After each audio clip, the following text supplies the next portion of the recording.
Bum, bum, da da da da da, bum, bum, da. Woo! Hey guys, what's up? Welcome back to the Roomies Digest. My name's Christine, and if you clicked on this video, you know that we are doing a Kindle unlimited reading vlog. All right, so let's talk about the elephant in the room. Obviously, I am not in my room back in LA. Every year I go on a beach trip with my family. It's kind of like what some people would call a family reunion, but my family has never called it that. We all just spend a week together at this beach house that we have been going to for 30 plus years. So during that week, I read a ton of books because I'm on vacation, baby, okay? I'm on vacation. So I have decided to do a Kindle Unlimited reading vlog for this week. I did it last year. I really enjoyed it and had a ton of fun, even though I did have to cut my trip short because my dad did get in an accident and he had to go to the hospital. So it will be fun to kind of complete this vlog and actually get more of the beach footage for you guys because it is a fun time for me. Energy is high whenever I do this vlog, and I just really enjoy obviously being with my family and visiting with people. But the most important part is that I read a ton of books because I always forget that I'm actually a fast reader. It's just the fact of having time to read. So this week is always a lot of fun for me because all I really can do is spend time with my family and read. It's just a fun time. But I do want to let you guys know, if you're interested in the vlog that I did last year, I'm going to link it up in the cards. And just to check in with you guys, because if you're on the edge of your seat, like it's been a whole year since you've seen me, you have not checked in since then. My father is okay. He still has his feet. He is well and recovered from his accident from last year. Definitely some scars and lots of PT going on there, but he is good. And you might even see him in this vlog. So be on the lookout for that. I don't know, he might be shy. So now that we have that out of the way, let's run through all of the books that I'm going to be potentially reading this week. I'm very excited to share this with you guys because I feel like I have such a crazy lineup. It will be interesting to see which books I actually get through this week. So let's go ahead and get started. I'm gonna grab my Kindle, and I did want to share with you guys something that's super exciting for me, okay? I got a new Kindle case. Is she not lovely? Definitely, like, honestly, like, influencer who only has like a white cream house kind of vibes, which is not my vibe at my house, but that's fine, you know what I mean? I think it's very summery and I really like this case. So if you guys are interested, I'm gonna try, I got it a while ago, but I'm gonna try and link the link. I'm gonna try and link it down below and see if I can find it, and if not, I'll try and find a comparable one. But yeah, so anyway, very exciting. Love getting a new Kindle case because it's been a whole year since I had one. Okay, so these are the books that I am going to be potentially reading this week. So the first one that I think I'm gonna start off with is A Soul to Heal by Opal Rain. This is book 2 in the Dustwalker Brides series, which we read the first one for classic literature because of Miss Catherine Zofre. So I'm gonna give her this book rec, even though she wasn't reading this or telling me to read it. I'm gonna put it in her court, okay? Because I'm reading this because of her. The Dustwalker like fantasy romance series, I really enjoyed the first one. I thought it was a very unique world. I've never read anything about Dustwalkers before, so I just really liked the vibe of that. This second book essentially follows one of the Dustwalkers that doesn't have as much humanity. And the thing with Dustwalkers, I'm not gonna get too geeky fantasy into it. We'll get into the vlog, so we'll have more of an explanation for this. But the thing with Dustwalkers is they essentially start off as like these kind of dark whole beings, and once they consume things, they turn into those things, okay, if that makes sense. So like, for example, if they consume a rabbit, they become like they have rabbit features, okay? So if they consume a human, they become more human, okay? So this specific one that it centers around is a Dustwalker that doesn't have a lot of humanity, aka hasn't eaten that many humans, right? So he's not exactly the smartest, you know, brightest color, if you will, in the crayon box, but his love interest is supposed to be some kind of criminal or something that gets dumped in the forest with him. So that's gonna be fun because obviously it's gonna be forced proximity and possibly maybe like a hate to love. I don't think they hate each other, but I think it's just kind of like they're both in this situation and she's got to figure out like, okay, this guy's not like the smartest man I've ever been around, or male, if you will. So I got to figure out how to communicate with him. There might be like a language barrier or something like that. So I'm excited to get into that one. The next one is going to be The Ashes and the Star-Cursed King by Carissa Broadbent. This is the second book in the Crowns of Nexia. I don't know if I'm saying that right. Book series. It's book 2 after Serpent and the Wings of Night. So you guys have probably heard of that or read it. I am reading this because some patrons on our Patreon basically wanted me to read the first one. I ended up reading it. It was a great time, a fun time. And this is going to be a continuation of that story. This book is going to be really interesting because it picks up with the two love interests kind of at odds with each other. They don't hate each other per se. They're not on the best of terms because some stuff happened in the first book, and you know, our main girl, she does not trust her mans. Okay, she does not trust her mans. So it's gonna be fun to read. I'm excited to get into it. I thought the politics in this one was really interesting and really liked the depiction of vampires. I did a spoilery kind of vlog for this for our Patreon, but I think for this specific vlog for Kindle, I'm gonna keep it spoiler free in case you guys want to read these books. So we'll just have the hype train about these books, okay? So that's the second book that I'm going to be reading. The third book, which is something that people have told me to read after Fourth Wing. So like if you are having a book hangover from Fourth Wing and you need another book to read, it's called Fear the Flames by Olivia Rose Darling, okay? I truly have zero idea what this is about. This is honestly because Nikki from our Patreon told me that this should be the next book that I read. So I'm gonna read kind of like what it's about to you guys, because I'm sure, you know, this might be the first time you've heard of it. You might already know what I'm talking about. Look, if I'm repeating myself, just skip, okay? But here's the book description. Princess, prisoner, runaway queen. Elowyn Atara, Princess of Imarath, I love when they have these words and I just don't know if I'm saying them right, came into the world like a firestorm made flesh. A princess with a link to 5 dragons should have been a blessing to her kingdom, but her blessing became her curse. The little girl in shackles became a knife-wielding woman with a thirst for retaliation. This girl has 5 dragons? Hold on. What are you saying right now? She is literally Dany from Game of Thrones. Okay. Now, queen of Estelian, a secret kingdom she forged through strength and survival, Elowyn needs a way to feed her rising population. She never thought she would have the force to take on Imarath, but when the snarky commander Caden of Vavareth, whoa, of Veribeth? Ooh. Veribeth. Some V word. Her father's enemy kingdom offers her a deal she's been dreaming of for years. How can she not take it? Even if he ignites her temper like no other, nothing unites 2 begrudging allies more than a common enemy. Okay, a pair of them, along with 3 accomplices, will navigate the partnership, politics, and attempt to pull off the greatest heist their world has ever known. Ooh, okay, so it seems like it has a couple of tropes in here that I would really like. First of all, this isn't a trope, it's just a magical creature. Dragons, we already knew, okay? Then the trope of the heist. Honestly, 5 people working together, I'm smelling a found family trope. And also enemies to lovers, because we've got the father's enemy kingdom.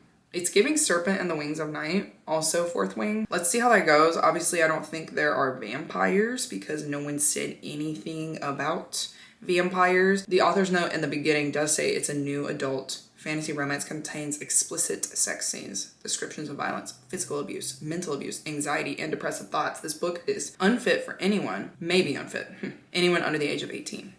So it seems like it's gonna have some notes to it, some emotional notes, some emotional turmoil. Definitely on the list. I think that's gonna be number 3 for my lineup. The next book you guys have probably heard about and know very well. I'm a little behind on reading this one. It's the Twisted Love series. The first book in the Twisted series or whatever, it's a brother's best friend romance. I am going off of this strictly because Joe from our Discord has said that I need to be reading these Twisted books. Like, I'm gonna be obsessed. I will love them. And honestly, when I see the fan art for any of these books, it does in fact make me want to read it. It's my fault for not picking up my Kindle and reading those books, okay? So essentially there are these, I don't even know if they're brothers, friends, whatever, but it's 4 stories in this.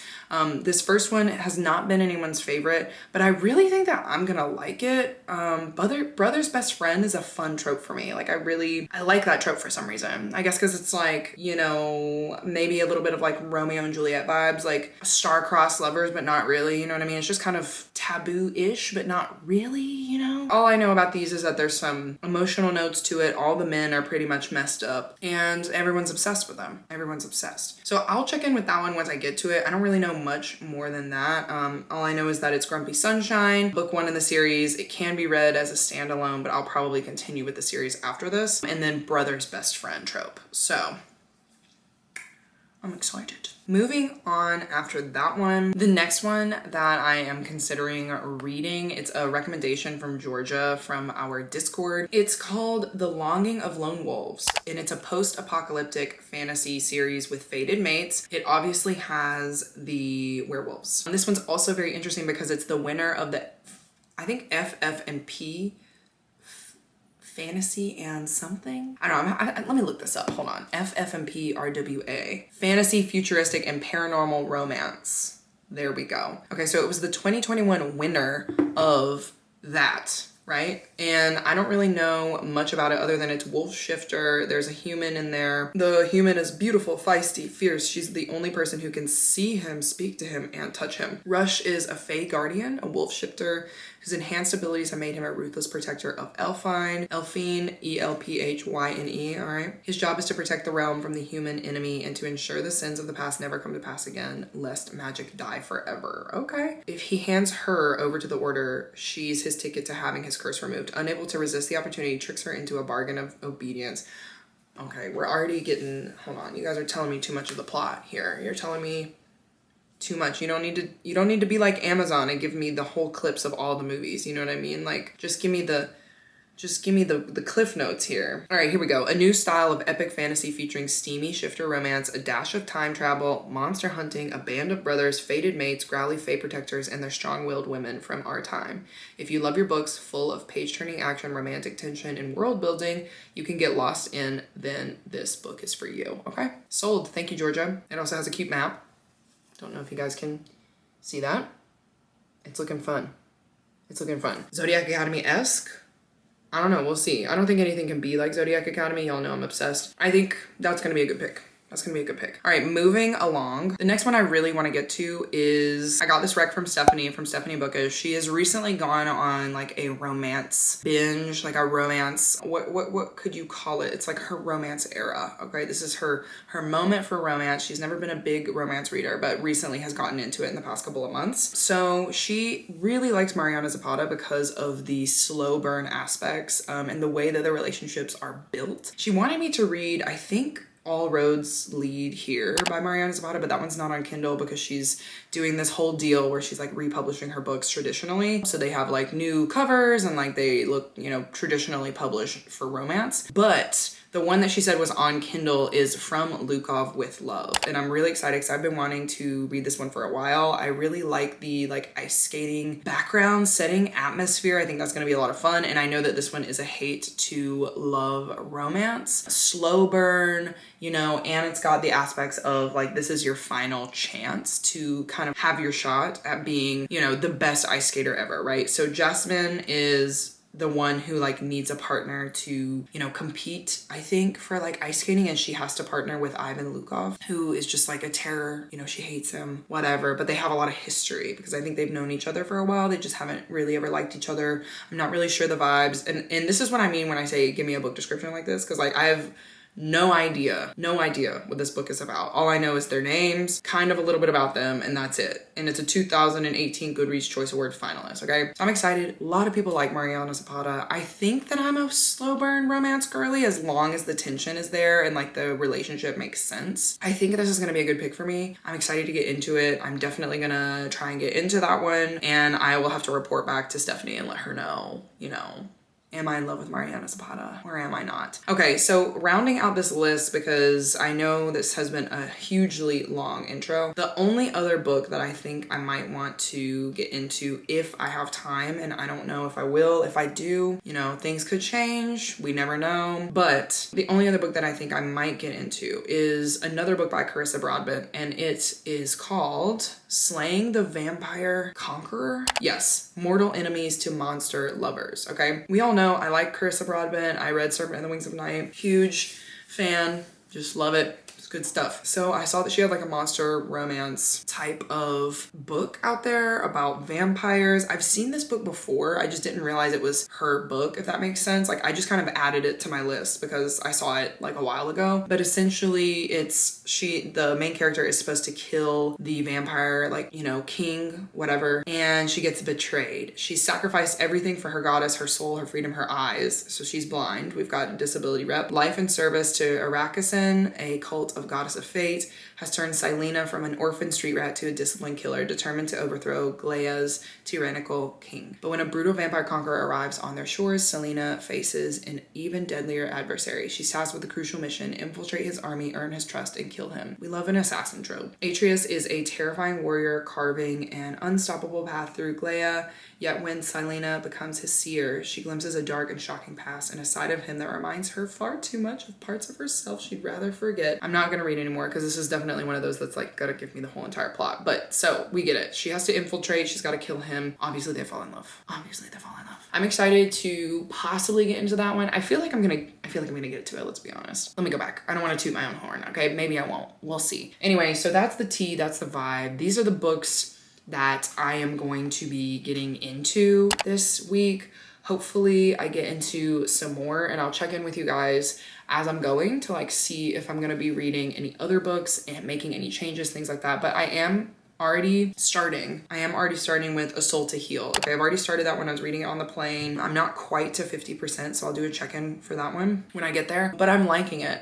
I like the Dustwalkers. I like the setting. I think our main character is fun. And also, if you guys are interested in reading, my knee.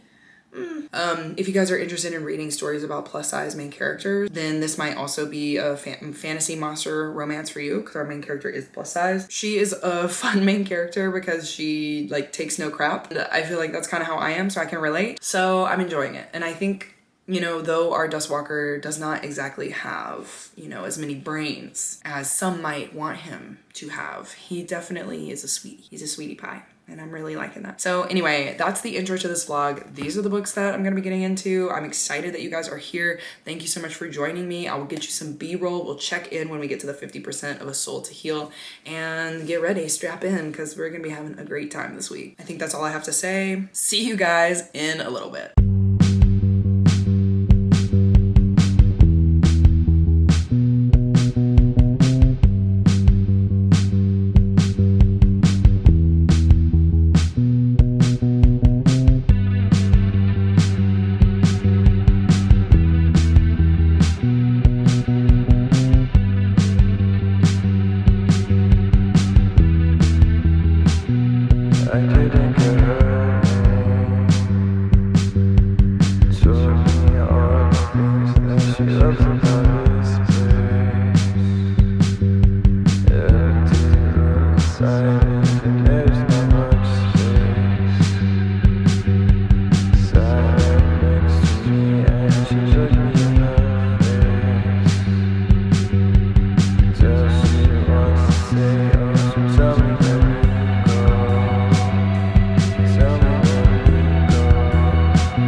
What's up?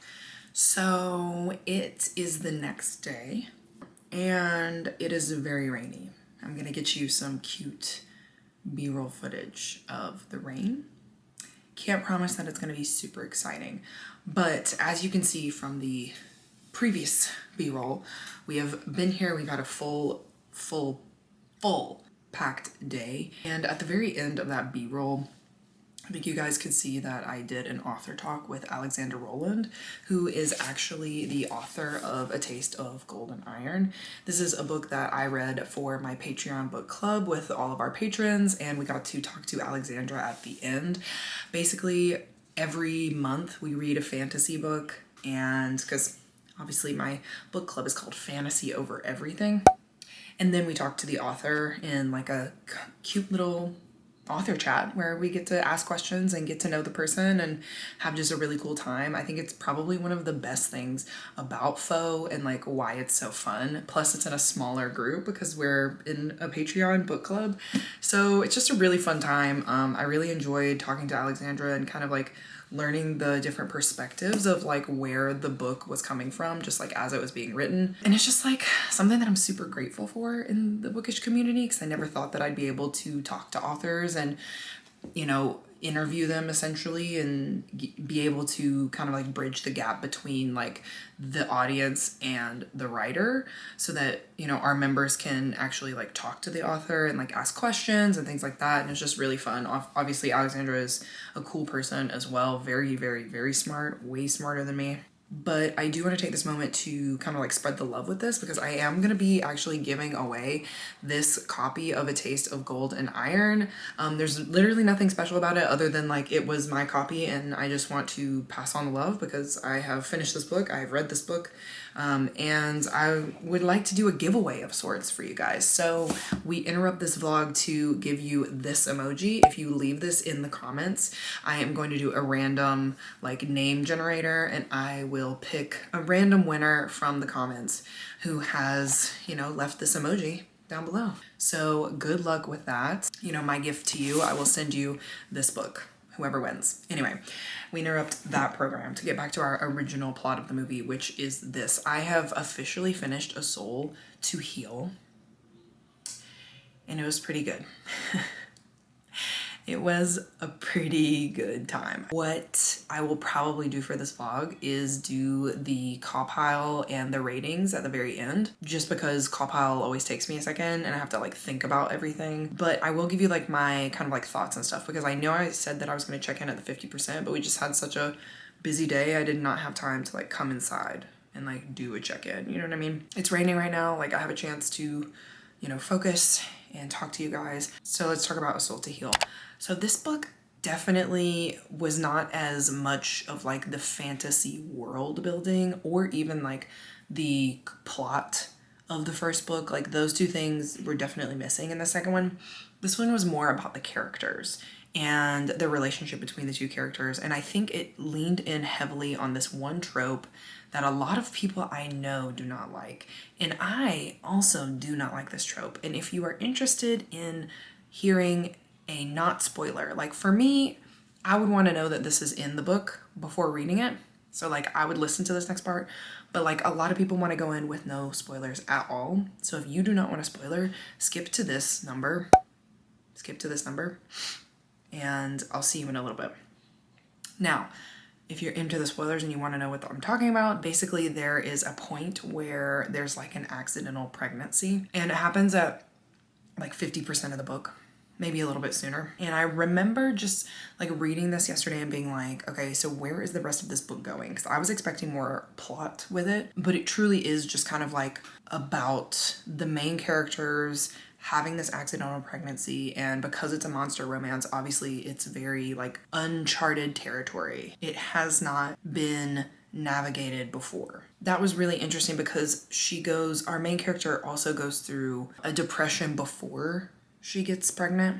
So she's going through depression then she goes through a postpartum depression, which is made even worse because her child is like half Dustwalker, half human, and definitely takes after more of the Dustwalker than herself. So there's this huge mixture of just like emotions and like things that our main female character is going through. So that was really interesting to me, and it made up for the fact that there wasn't a lot of like action plot, because obviously that is its own plot, right? So it was definitely like an homage to motherhood, also like mental health representation, depression, but also let's go into the fact of the actual Dustwalker in this one. So he starts out being like very not like stupid, but just like he has a certain capacity to his understanding, and once he kind of reaches that capacity, it's like he can't grow anymore as like a humanoid, because like his like humanity, his like intelligence level just can't go any higher. So for him to, you know, become more human, he's got to eat humans.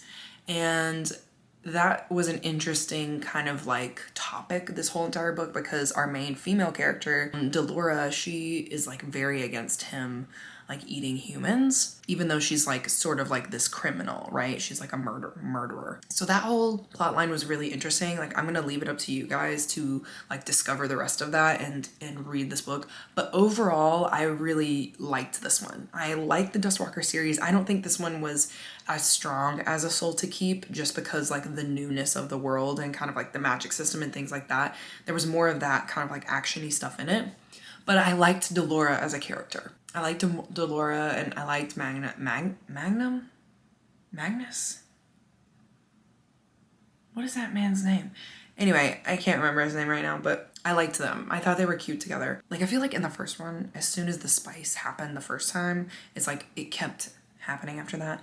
This one was definitely like a slower burn, and then once you kind of got past that, there was a period of time where like nothing else happened until the very end of the book. So if you're looking for that, just be on the lookout for that. I have heard that the third one in the series, A Soul to Touch, is like the spiciest one of the group. So that one's interesting because the cover looks very innocent. I don't know what that one's about. I will probably be continuing this with the series, probably just not for this vlog. So anyway, those are my thoughts on A Soul to Touch. Very cute. Very cute. And the more I find about the Dustwalkers, the more I like them. You know what I mean? I don't know about the overarching plot. Like, is it as good as like the overarching plot in like Ice Planet Barbarians? It remains to be seen. Okay, I don't think so. But you know, it's an okay plot. It's an okay plot. So the next book I started after that, last night was the Ashes of the Sun King. Hold on, now I don't know the name of this one, but it's the second book in Serpent and the Wings of Night. This one is pretty interesting. I'm almost to 50%, so I'll talk about it a little bit.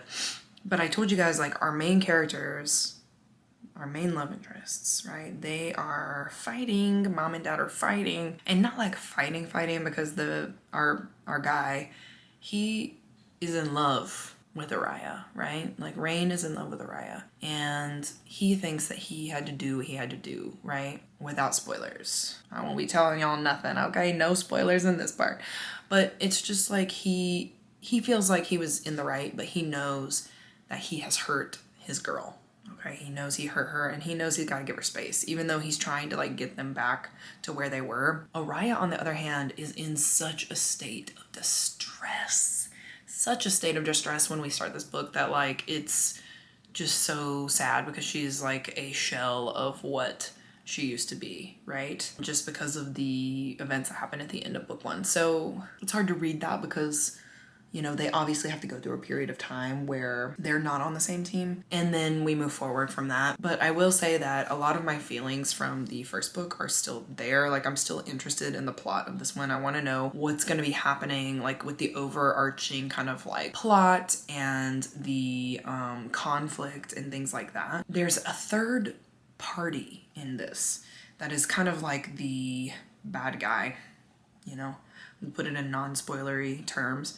That is kind of like the bad guy, and that bad guy, if you guys have read it, you know who I'm talking about. But the cigarillo smoke, like, he's just so annoying, this guy. And the way that he like sets up things and everyone plays into his whole like plan, like, it's just so annoying to me. I'm just like, oh, I wish that it wasn't like this. You know what I mean? Like, you know when you have that like moment where you're just like, oh, I'm so mad about what's happening.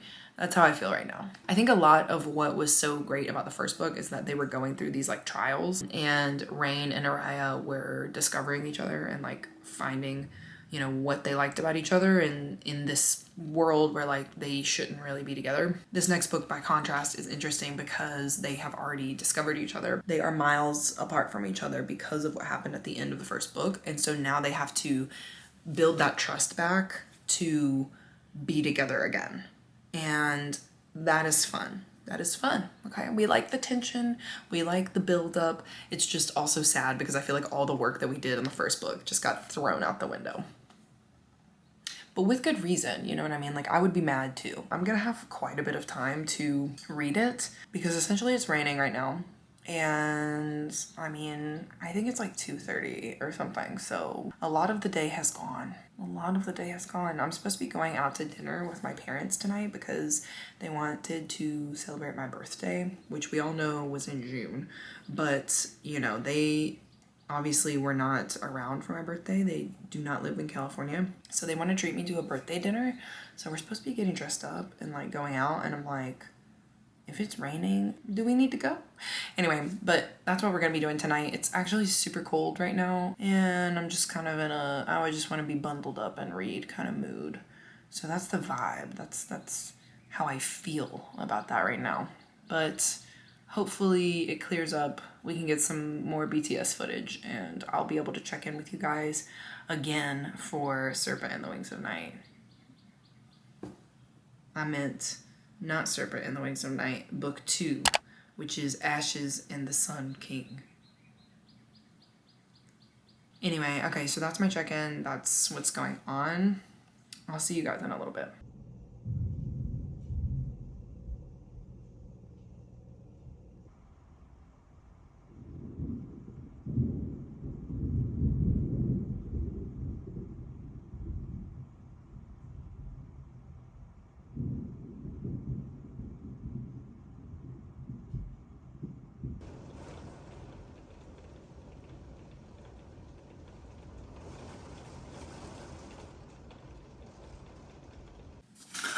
I look crazy.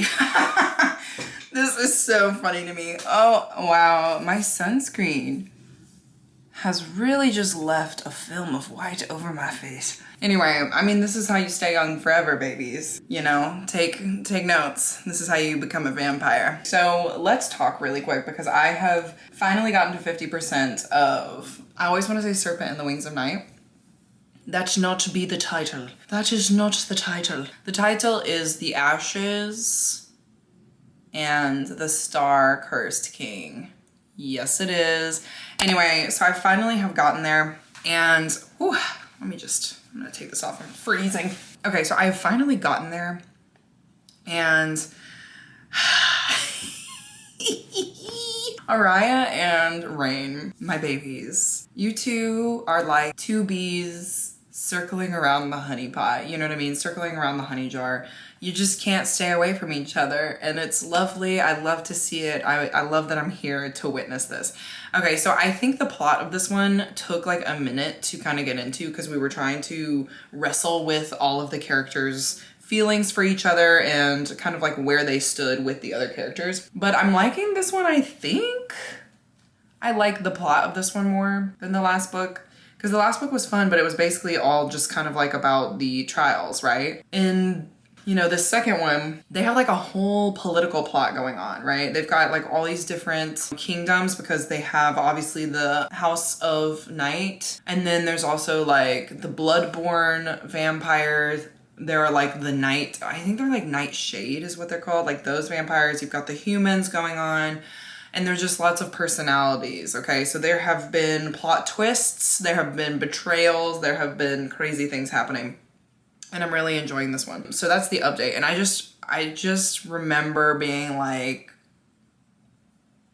because something is happening with his best friend, Mish. She has some kind of storyline with like one of the princes from one of the other courts. I don't know what it is. I don't know if it's like a good storyline, but I'm pretty sure that's what some of the other books are going to be about. So like she's got her own plot line, right? And obviously she has a story because she was turned, she was human and now she's not. So there's that. Anyway, I'm enjoying it. Our couple has finally got their act together. They know what's good for them and it's each other. So that's fun for me because for a while, I was like, how long is this kind of like disconnect gonna be happening? I stand them together. I really like Araya. I think she's such a fun main character. And I think she has so many like secrets to unlock within her own heritage and kind of like who she is because she doesn't even know like where she has come from or like literally who she is at all. So I really am enjoying this second book because I feel like you see a little bit more of like where she's come from, you know what I mean? And like her background and kind of like she's discovering things about herself as like a fighter and like as being like a leader of sorts. Like she's not really like a leader, but like she's learning to like kind of trust herself more in this book, which I really enjoy. And I really love that Rain has just kind of always been in awe of her. Like he has always, you know, loved her. And I know this is a tale as old as time. Like there are so many, you know, men written in these books that are just like in awe of their women, you know, they just love how strong they are and, you know, their potential. I don't know if any of that made sense, but anyway, that's where I'm at. So we're a little past the 50. I'm gonna have a check-in because I'll be finishing this book today. So I have a check-in soon. We'll chit chat about it. I love it. I love it so much, everybody. It's just a fun time. Also, it is spicy. It's spicy, not too spicy, but I like their spice because they have a lot of back and forth with each other. The bickering, I guess, is what you could call it. Tension of sorts. Anywho, all right, that's my check-in. See you in a little.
Show today, I'm telling you.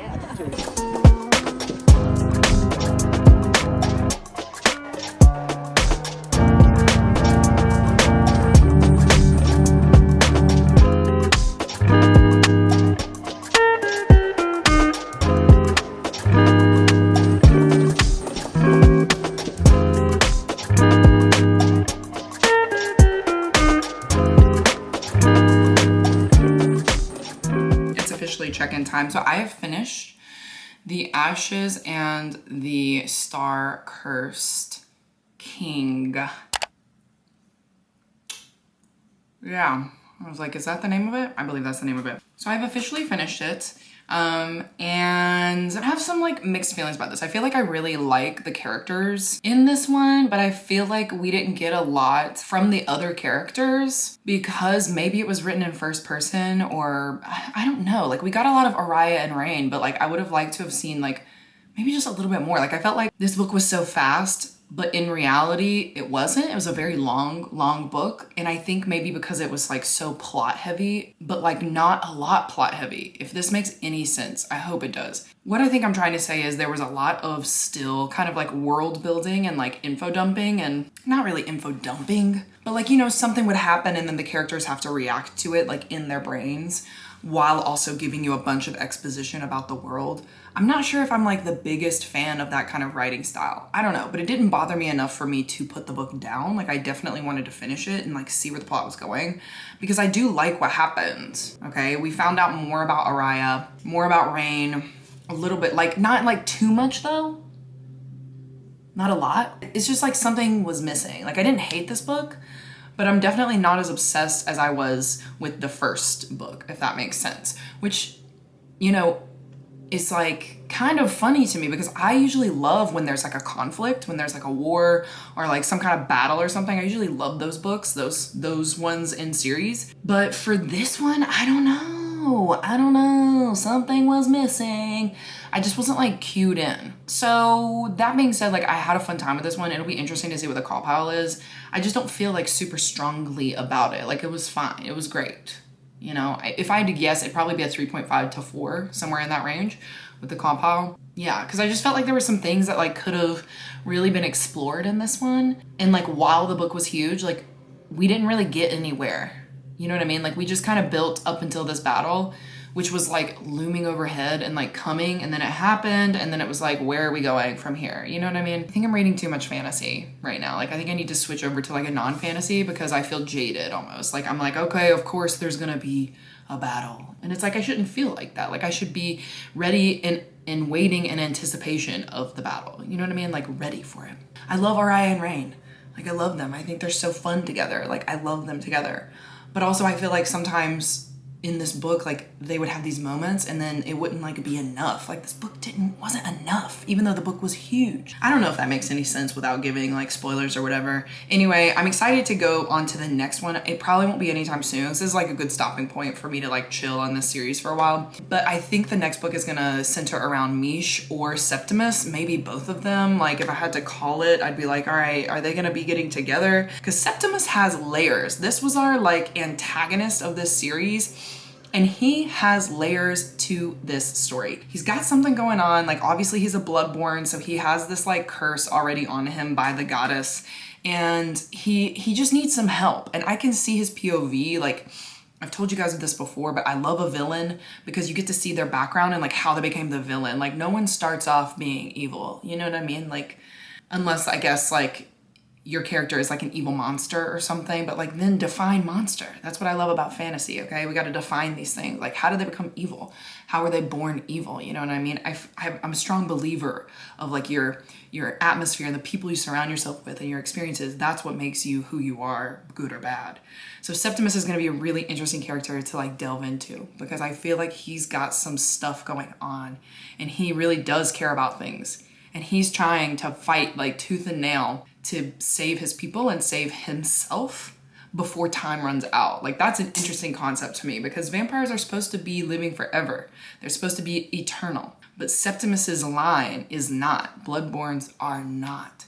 So that's going to be an interesting story. I'm excited for that one. So we'll see when these books come out, we'll see who's next.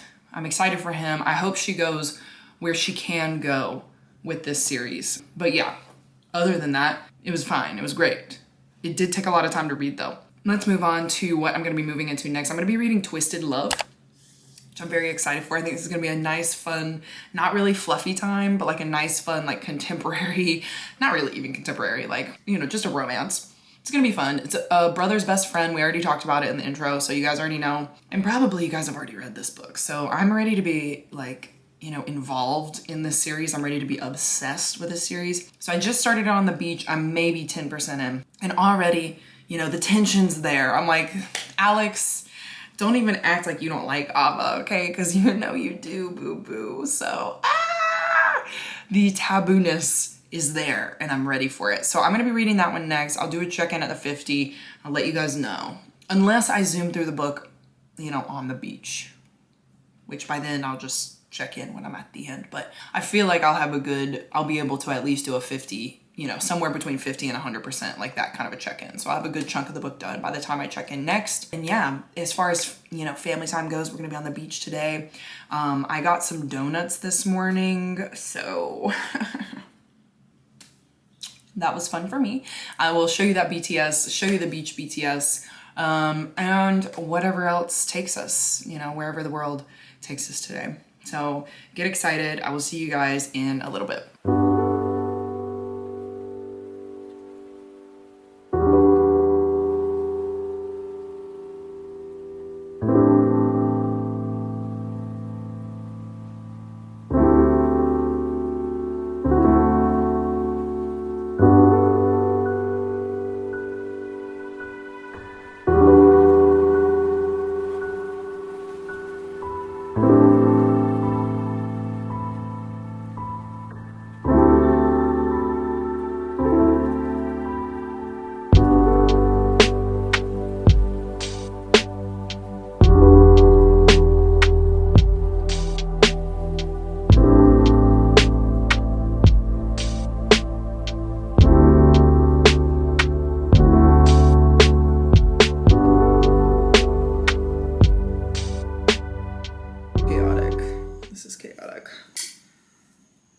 All right, this is chaotic, but I'm using a ring light. So this is the vibe. This is the vibe right now because it's clearly nighttime. And I just wanted to check in about Twisted Love. I am at the 65% of this book, and already at the 50, they were going at it. Okay, things were getting sexual. And I thought to myself, you know, where is this going? You know, where's it going to go from here? The writing style is probably my biggest issue. I feel like things are going so quickly. Things are moving so fast. It's almost insta-lovey because of the way that, like, Alex has been portrayed as, like, this hard, like, tough guy who, like, you know, doesn't like intimacy and doesn't like emotions. But then, you know, Ava comes around and then all of a sudden he's like all for it. He's like, if you want to be boyfriend and girlfriend, we will be boyfriend and girlfriend. Whatever you want, baby. Whatever you want. And I'm like, okay, Alex, you're not tough. Okay, you're really not as hard as you think you are. So we're at the 65%. I feel like this big plot reveal has happened with her family. But like that plot wasn't even really set up. You know what I mean? To have like a reveal. So this whole time I've been waiting for the plot reveal about Alex because Alex has like, you know, his own drama going on right now because his parents were murdered. Okay, that's not a spoiler. That's like literally something that is explained in the beginning of the book. He's trying to exact revenge on them the whole time, which is the whole reason why he doesn't have emotions and he doesn't like to feel things, okay? So that is the plot that I was expecting to be revealed. And yet, at like the 55%, we have a whole new plot that's revealed that had zero setup. So I'm gonna just say that Anna Huang is just like trying to get in her bag, and as a writer, you know what I mean? And she was just trying to like find her footing. Okay, because the writing is giving Den of Vipers. It's giving Den of Vipers. It's giving no sense. You know what I mean? Like we're moving quickly, and I cannot confirm or deny if the writing is good, and yet I am still reading the book. Even the conflict with the brother, like the brother's best friend, even that conflict was not as big as I thought it was going to be. Like I thought that was going to be a whole other plot point, which would have made sense. Okay, so already we have two plot points that don't really make sense. I know this is not people's favorite, so I'm not going to judge this one too harshly because they have told me to continue. What I didn't realize is that are all the books about the people, like the side characters in the first book? Can anyone confirm or deny? Is one book about Josh Chin and is one book about Rise, the bodyguard? Probably gonna be my favorite one. Is that the Hate to Love? All right, so that's my check-in. I'm gonna finish this tonight, so you'll probably see another video clip of me in the dark, probably Blair Witch style. That'd be fun. We could try that. And yeah, I'll let you guys know. Anyway, see you in a little bit.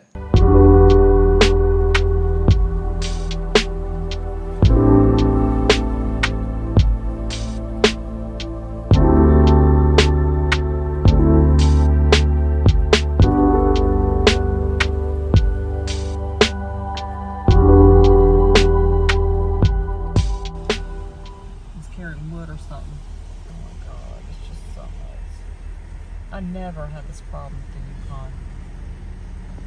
It was a good car. This car's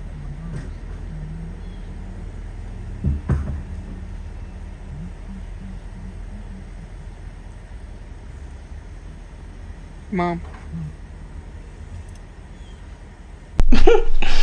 We're back, everybody. Hello. It's been a grand total of 24 hours.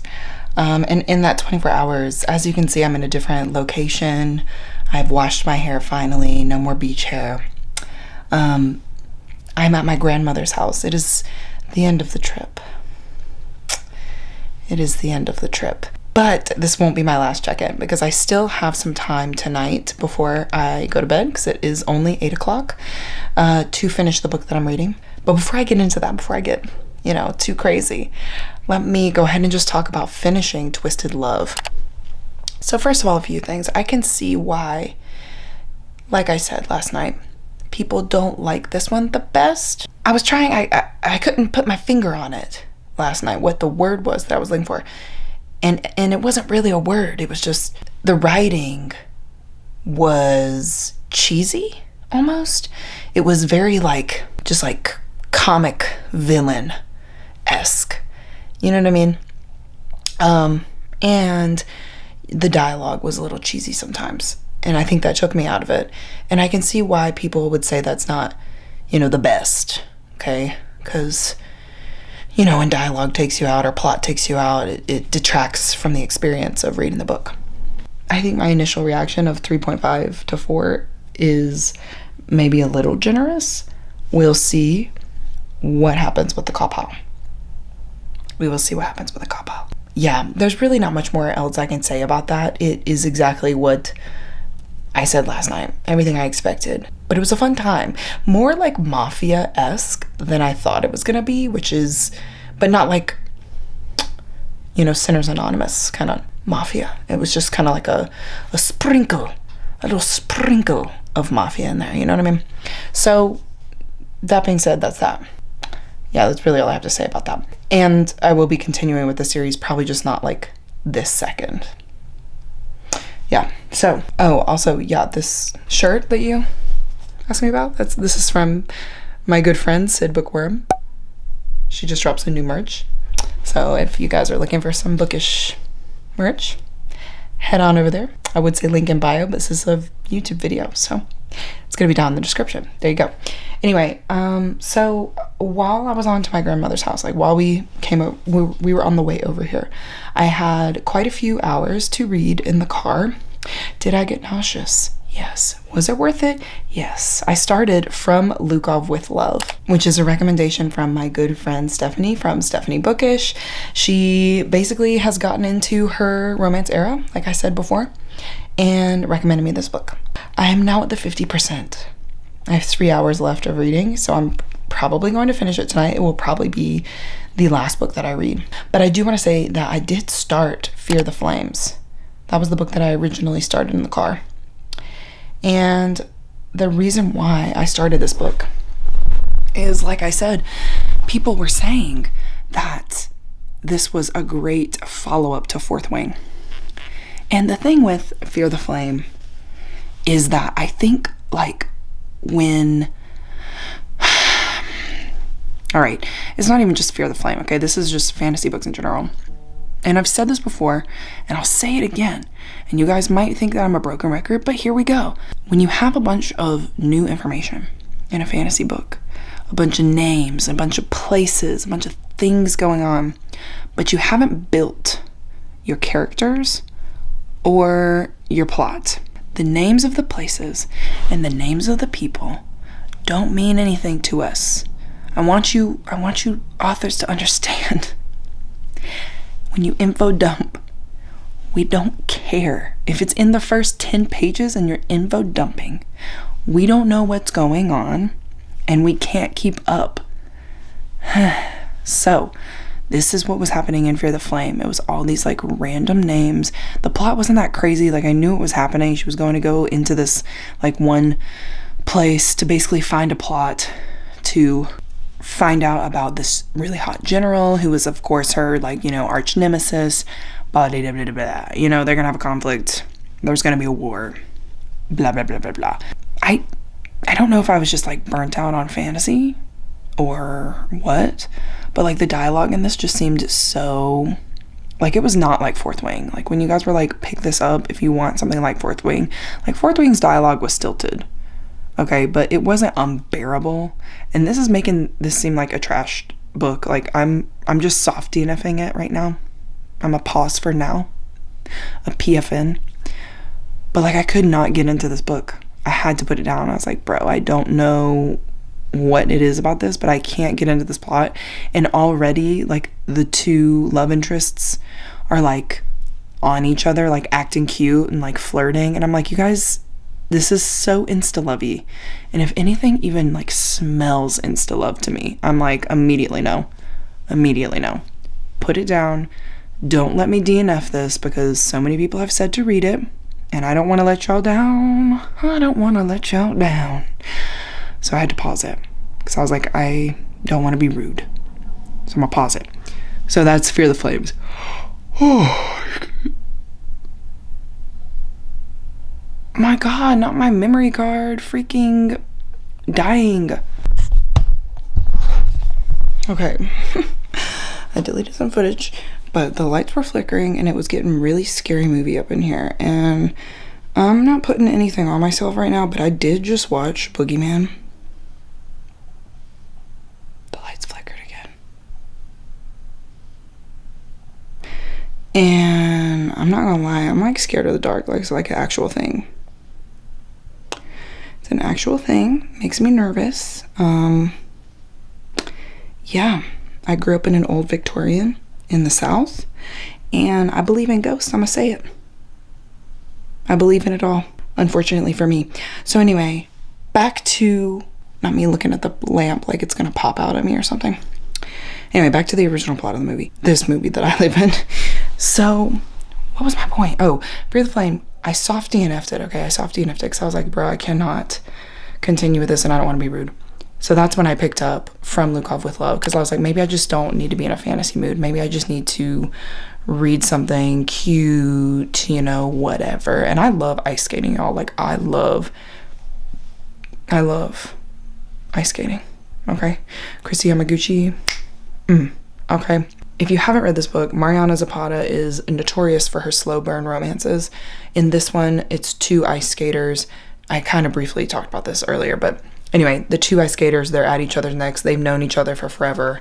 And, you know, this isn't a brother's best friend trope, but it's definitely a best friend's brother trope. Okay, so that's happening. And the back and forth between these two characters is iconic. It is unmatched. It is so good. Like the thing with hate to love, right? And I always say this too, but it's like, it's never really a real hate to love, because someone's always got a crush, okay? Someone's always got a crush, and it's really just, I'm gonna pick on you like I'm a 5th grader until you get that I like you. Like, that's really the trope, okay? Never really a hate to love. So in this one, it started out and I was like, oh, y'all like actually hate each other. Y'all are rude. Y'all are rude. But now I think it's more of a, you know, you're hateful towards the other person because you don't understand that you like them trope.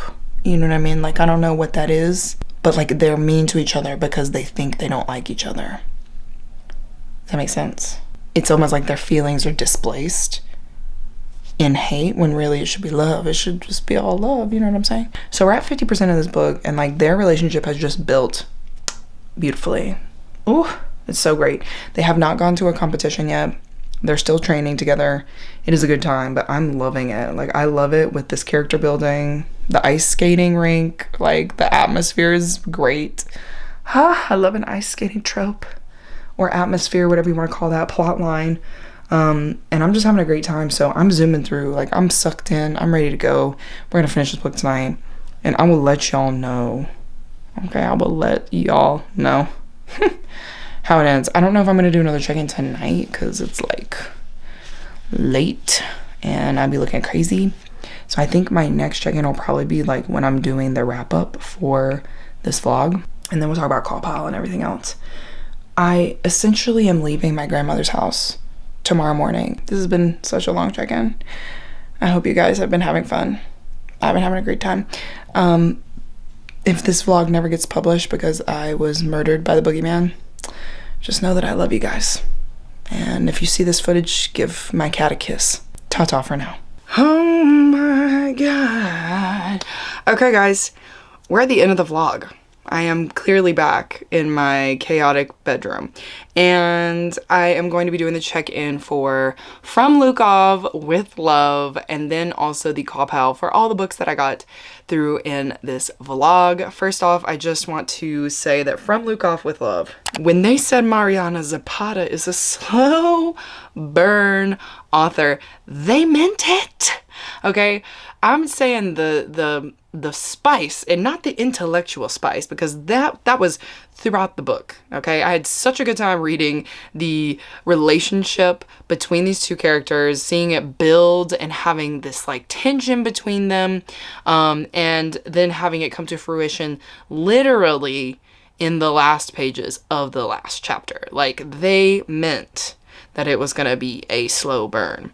I am interested to see if Mariana Zapata is going to be changing all of her covers for all of her books, because if that's the case, then I need to buy this physically immediately. I really love this book. I thought it was such a nice romance, and I love the family dynamic because our main female character, she has like this huge family, and there's lots of different personalities, lots of different things going on, but I really liked the closeness of that and like the character work in this. This is not anything new, but I think that Mariana Zapata does character work really well. You should definitely read this book if you are into like the slow burn romance for sure, but more focused on characters and also including that like witty banter between your like two main love interests. That was just like, that was so good this entire book. Like, Stephanie did not lead me wrong with this recommendation. So now I'm interested to see if I'm gonna like all of Mariana Zapata's other books. I feel like I will. And I'm just gonna, you know, I'm just gonna go through her backlist. How could that hurt me?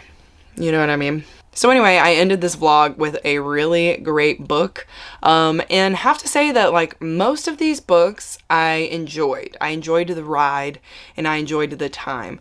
So let's get into the call pile and see what the ratings are going to be. All right, so let's start off with A Soul to Heal. I really liked the characters in this one. I feel like I said, that this was a character-based book. We didn't have a ton of extra plot. It basically was just staying with our characters the entire time as they kind of like go through their own character development and like issues and like work those out while also building that relationship with each other. I feel like it was done pretty well. So I'm going to be giving it an 8.5 out of 10. The atmosphere in this one and the setting of this book, like I feel like I really liked it because we got to travel from like the beginning of the book where you've got like our main character is captured by this village. They throw her into the forest, and then we go from like our main Duskwalker's cave to like this house that he's building. And I just feel like everything was visually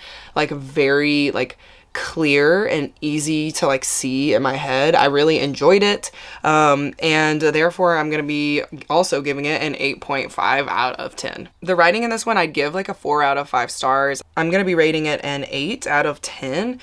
I don't think that it is like the strongest writing for like a Kindle book, but I also don't think it's the worst. There wasn't enough in it that kind of like made me come out of the story, and I was engaged the whole time. So that's actually going to lead me into my intrigue of this book. I definitely hit a point where I was like, do I need to keep reading because I'm confused as to where this book is going? But the intrigue was never not there, if that makes sense.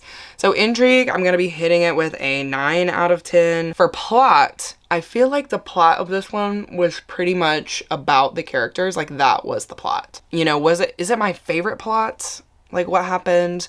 Not really. It was all right, but it wasn't enough for me to like actively hate it, if that makes sense. So I'm gonna be giving the plot a 7.5 out of 10. There wasn't anything wrong with it, and I actually did really like the mental health rep, but like outside of like the character's plot, there wasn't really much going on, and I feel like I wanted more of the world, if that makes sense. Like, I'm ready for these Duskwalkers to like all meet each other and like be together and, you know, have some kind of like Ice Planets kind of plot or something. That's what I'd like to happen. Who knows if it will happen though. Logic and relationships. I feel like the relationship between the two main characters was just so sweet. It was so sweet, so good. And I love them together. And this Duskwalker, I love him because he didn't have humanity, and he knew that about himself, and he wanted to be better. Like, he wanted to be smarter, and he wanted to be able to like provide for the woman that he loves, and he wanted to be loved, and it was just very sweet. Just very sweet. But yeah, I mean, so that was good. The logic though, I mean, there's a thing that happens in this book, and y'all will experience it. You know, if you read this book, there's a thing that happens, and if you don't like this trope, you're not gonna vibe. But for me, I'm gonna give it an 8 out of 10 because I really I really liked it. Overall enjoyment, I think it's also going to be an 8 out of 10. I feel strongly about that. It seems like a 4 to me. Yeah, we're going to stick with that. So let's get into the cop out for Ashes and the Star-Cursed King. So I really love the characters in this one. Okay. Araya and Rain. I love you guys. Mish, phenomenal. Okay. Then we have our kind of like anti-hero who we've seen a little bit of in this book and in the first book, Septimus. And I think that he's going to have quite a story later on. Okay. I think he's got a lot to be discovered about himself. He's got layers like an onion. So yes, a very good time, very fun time. I'm going to be giving them a 9 out of 10. Because I really love them. The atmosphere in this book, wasn't anything like to write home about, you know what I mean? I'm gonna give atmosphere an 8 out of 10. I liked some parts of it. Some parts I was like, you know. But the parts that I did like, I really liked.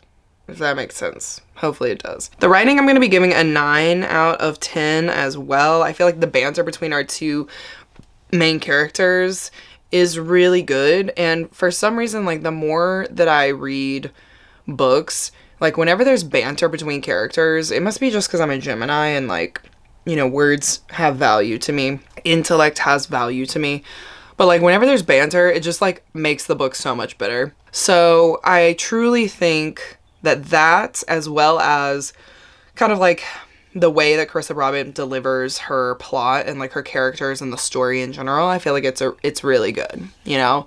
Maybe not like my ultimate like 10 out of 10, but it's very good. The plot of this one, I feel like at first I was really feeling this plot. Like I really liked it, enjoyed it, was even saying that I liked it more than the first book, and I think that's just because it was not like a trial-based plot, like them going through trials basically. But then like as it unfolded, I kind of found myself kind of being like, okay, we're gonna go through the war and we're gonna do the thing, and then what? You know what I mean? Like what's after that? Like what's the bigger part of this plot? What does that mean for this rating? I think that means it's... I feel like the plot was not the strongest, but it wasn't horrible. Like, there were some really great moments throughout this whole book. It's just, like, that back end of it. Like, that back half of it. Like, I feel like it would be, like, a 3.75 out of 5. So, I think I'm gonna give it, an 8, honestly. Like, it was fine. Like, it was fine and enjoyable. It's just that back half that kind of drug a little bit. But it wasn't, like, horrible. Intrigue is going to be kind of similar because, like I said, I was really into it in the beginning, and then at the end I kind of felt like some of the scenes were just like kind of dragged out. Like we knew what was going to happen, you know, nothing crazy ended up happening in the end, so I think I'm going to give it a 7.5. Wow, I know y'all are like dropping your jaws. Logic and relationships, like I said, I really like the relationships between all of the characters. I feel like everything made sense with the plot. It was nice to kind of see more about our main characters and like have more of their stories revealed and like seeing their relationships with like where they come from and things like that. So that I think was probably one of the strongest parts of this book. It's definitely more of a character-based book. I think like just a smidge more, even though there is plot. It just like, I don't know, the plot wasn't like, you know, super impressionable for me. Anyway, I think we're going to go with an 8 out of 10. That feels good. And then overall, I think we're going to give it an 8 out of 10. That feels solid. I feel like it's like probably like a 4.25 if I had to rate it out of 5. Yeah. 8 out of 10. It is what it is. All right, Twisted Love. Let's talk about this. So our Twisted Love, I feel like it is a good start to the series, to the Twisted series. And the intrigue, it captured me. So the intrigue off the bat is a 9 out of 10 because I kept going, okay? Even though I knew that the writing was bad. And not like bad, but like the writing just wasn't good. Like the writing's gonna be a 6 out of 10 for this. Like, if it was horrible, we'd be going like 5 or below, you know what I mean? But this was just kind of like, it was fine. But then like some stuff would just be cheesy, right? And so the plot of it too, like I explained that in the vlog, I feel like the plot of it was just kind of like a little all over the place. Some of our characters and their relationships were like insta-lovey. That being said, let's get to the actual numbers of this one. I had to like, I just went through, I was like, I had to really like think about this. So the characters, we're gonna leave that. We're gonna come back to that. Atmosphere was fine. Like, you know, it's a romance, you know, going on atmospherically. Like, we're not in like a winter setting. It's literally just them in their house, their neighbors, and then, you know, they, you know, fall in love. So like, you know, it is what it is. It's like an 8 out of 10, a 7.5 out of 10. Like, there's nothing wrong with it. It's fine. We're doing a 7.5. That feels good. 7.5 out of 10. Plot, like I said, it was all over the place, but I still like was intrigued. I still like wanted to know what was going on, even though crazy stuff happened. So I feel like the plot in this one, I feel like I'm gonna give the plot it's like a 3.75. Like, it's not quite a 4 stars, but it's not a 3.5. The plot is feeling to me like a 7.5. Not quite at 4 stars, but also not super low. Like, it was enough to keep my intrigue at a 9 out of 10. Like, I kept reading. The relationships, I told y'all, it was insta-lovey. Logically, the things that happened in the plot, there was like this one plot point that just like kind of came out of nowhere. So, you know, that's like hand in hand with the writing style. It is what it is. We're gonna go with a 7 out of 10 for logic and relationships. Overall enjoyment, I'm gonna say it's like I think I'm gonna give it an 8, you know, because I didn't have a bad time. It's just like there are some things obviously that are not good about it, but I am gonna continue with the series. And then going back to characters, let's talk about characters. So the characters were fine. Like, I enjoyed them. They were insta-lovey, but not enough for me to be like, I don't want to read this anymore. I mean, it was nice that like Alex wanted Ava to do, you know, some self-defense courses. He taught her how to, you know, get over her fear of water. Like, those things were cute. We like to see it. I'm gonna give the characters a 7.5. That's not bad. That's pretty good score. That's pretty good score all around. All right, and then last but not least, we are doing From Lukov with Love, because of course I soft DNF'd the Fear the Flames book. I soft DNF that, so it's gonna be a pause for now. And if you guys are like, what is pause for now? I've never heard of that. This is actually a term that was coined by Bree from Locked Booktition. She said it a long time ago. She was like, we were like doing a books and brunch with her one day, and she said pause for now, and me and Monique were like, wow, that's genius, because obviously I want to come back to this book, but like I don't want to prioritize it right now. Like, I need to pause, or I'm gonna just straight up do not finish, will not finish. You know what I mean? That kind of a thing. So anyway, that term is because of Bree. Go check her out. I'm going to link her down below so you can check out her channel too. But yeah, so that's what happened with Fear of the Flames. I'll come back to it at some point, just not right now. The last book, of course, was From Lukov with Love. This one I think is going to get such good marks. Let's talk about it. I feel like the characters in this one, superb, iconic, show-stopping, heartthrobs, emotional, lovely, funny. The banter was there. We're gonna give it a 9.5 out of 10. Atmosphere, I'm also gonna give a 9.5 out of 10. I love an ice skating trope, or an ice skating atmosphere, whatever, that's what we're gonna call it. So it's gonna be a 9.5. The writing I thought was very good. Mariana Zapata. You kept me hooked. Okay, you kept me going. You got me. You got me good. Okay, so we're gonna give it a, dare I say it, a 10 out of 10. That's crazy. The plot of the book, I really enjoyed.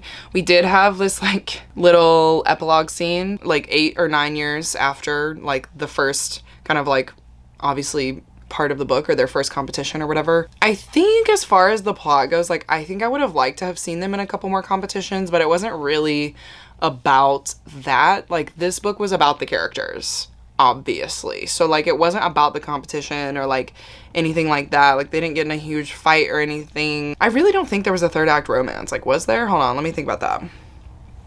I'm at third act romance. You guys know what I'm saying. A third act fight, like breakup. Like, was there? Like, I truly feel like there was not.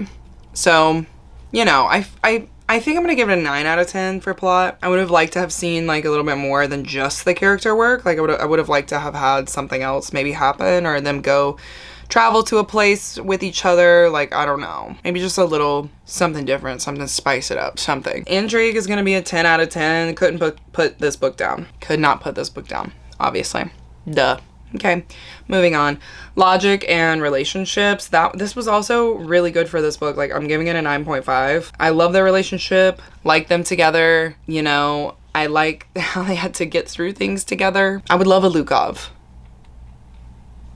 I would love a Lukov. Him and the animals. Oh, wow. Cross my heart and hope to die. Enjoyment? I want to say enjoyment is literally a 10 out of 10. Like, I feel like it felt like a 5-star, even though there were some things that weren't perfect about this book. I feel like it felt like a 5. It probably is going to be a 5. I mean, with these numbers, it's looking pretty good. All right, let's tally these really quick. We'll see how much everybody got, and we'll do the final ratings for everything. All right, the final votes are in. The final votes? What am I saying? The final scores are in. A Soul to Heal got 8.16 out of 10, which means it's a 4.5 stars. The Ashes in the Star-Cursed King got 8.27 out of 10, which means it's a 4.5 stars as well. Twisted Love got a 6.67 out of 10, which means it's a 3.5 stars. And of course, From Lukov with Love got a 9.55 out of 10, which, as you guys can probably guess, is a 5 stars. 5 stars. All of these feel really good. Like, I feel like even though there were some nitpicky things about some of them, overall, I really enjoyed them. I always say that, like, even a 3-star book, like, while it can be mediocre, if y'all, it's the way that my freaking battery died. Okay, we're getting to the end of this vlog, all right? What I was saying is, it's the way that a 3-star book isn't even that bad. It's not like bad. You get what I'm saying? Like, bad is like less than 3 stars to me. That's when I actively start not liking a book, okay? 3 stars just means it's median, okay? It's mediocre, not mediocre. It's average. It's average. It's in the middle. So like a 3.5 is still good. It still means I like liked it somewhat. It's just a lot of it was like what it was. I would like to say that this was a very successful Kindle Unlimited reading vlog. I read 4 books in a week. I feel like that was really good because I played with my nephews and my nieces so much this trip. Like, those kids are getting older and they are wanting to be way more active than when they were obviously, you know, babies, and they slept a lot. So I feel like 4 books in a week is a very good amount of reading. Obviously, I still have so many books on my Kindle Unlimited list to go through, so I'm thinking about maybe doing like Kindle Unlimited vlogs more often. I don't know.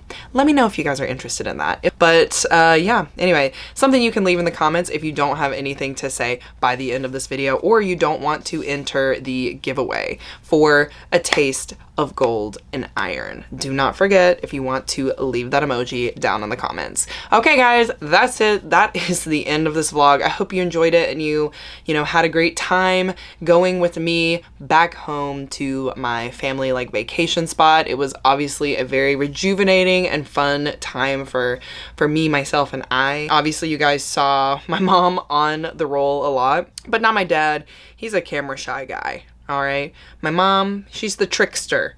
All right, she's the TV personality. All right, my dad, he's like a little oyster. You know what I mean? Like a little clam. But my dad is fine. That was the whole point of this. He is fine. He is well, recovered, walking around, which is the most important thing. So thank you guys for watching this video, tuning in, you know, caring about my trip back home and what I'm reading, and letting me share my thoughts with you. As always, thank you. And yeah, I think that's everything.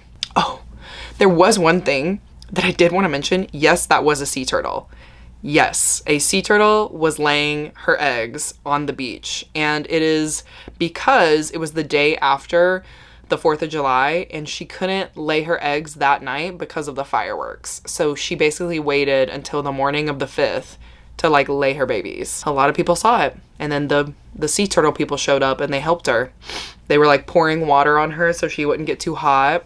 And then they were digging a hole so that they could like move her eggs up into the dunes so that people wouldn't step on them and stuff. And they're the ones who like mark off the area and also make sure that nobody like touches the sea turtle like while she's like doing her thing. So yeah, that was pretty crazy because I've never seen a sea turtle in my life. She was huge. I don't know if you can tell from the clip, but she was big. She was a big girl. Obviously not cool that she was stressed out about having her eggs like at night, because they're supposed to hatch their eggs at night. They're not supposed to be during the day because that's when the predators are out. And also the tide was down. So obviously there were some issues there.